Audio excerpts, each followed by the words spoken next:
I just moved in, and the college girl across the hall reported me to the police, claiming I was stalking her out of twisted obsession and peeping on her while she showered. When the police showed up at my door, she was crying her eyes out, pointing her finger right at my nose and screaming, "Pervert! You've been using binoculars to spy on me every night! You even posted my photos online! I saw you! Those disgusting leering eyes of yours make me sick!" The neighbors around us started pointing and whispering. Some even shoved me, calling me the scum of society. This creep should be chemically castrated. He looks so normal on the outside, but he's actually a peeping Tom. Facing their accusations, I removed the sunglasses from my face, revealing two deeply sunken, empty eye sockets. "Officer, tell me, how exactly does a blind man peep on anyone?" My voice wasn't loud, but it pierced through the chaotic air in that room like an awl. The neighbors who had just been shoving and cursing at me froze mid-motion. The middle-aged woman who'd been leading the charge stood there with her hand still raised in mid-air, forgetting to lower it. Every pair of eyes in the room locked onto my face, or more precisely, onto the two hollow, eyeball-less cavities where my eyes should have been. These were the permanent marks left on me 3 years ago, in a fire. The lead officer was experienced. His name was William. He froze for a moment, then furrowed his brow, his tone thick with impatience. "Don't lie to us. Whether you're really blind or not, we'll find out at the hospital." The girl across the hall, Mia Lee, paused her crying for a beat, then burst into even shriller sobs. "He's lying. He's just trying to get away with it. There's no way he can't see. He stands by his window watching me every night. Those eyes, those eyes." She seemed to want to describe my eyes, but the sight of my empty sockets scared her speechless. She just pointed at me, trembling all over. "Disgusting! This is so disgusting!" Her outburst stirred up the neighbors again. "Right! He must be faking it! These days criminals will do anything. He'd even claim to be blind just to escape punishment." A young man even stepped forward indignantly, trying to grab me by the collar. "You scum! I'm going to teach you a lesson today." The police officer blocked him. "What are you doing? Everyone stay back. The police will handle this." He turned to me, his eyes still full of suspicion and disgust. "You're coming with us."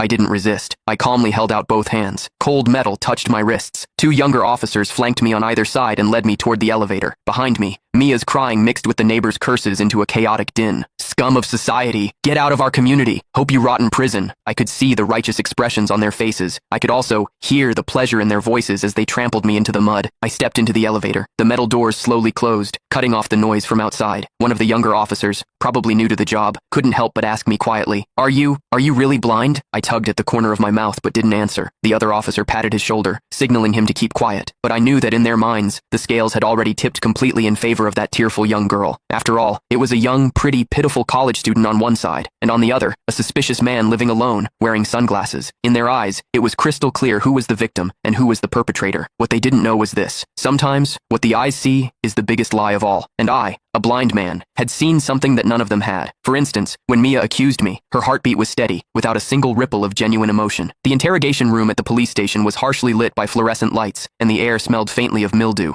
I sat on a cold metal chair. Across from me were William and a female officer. Click the link in my bio to get the full story for free.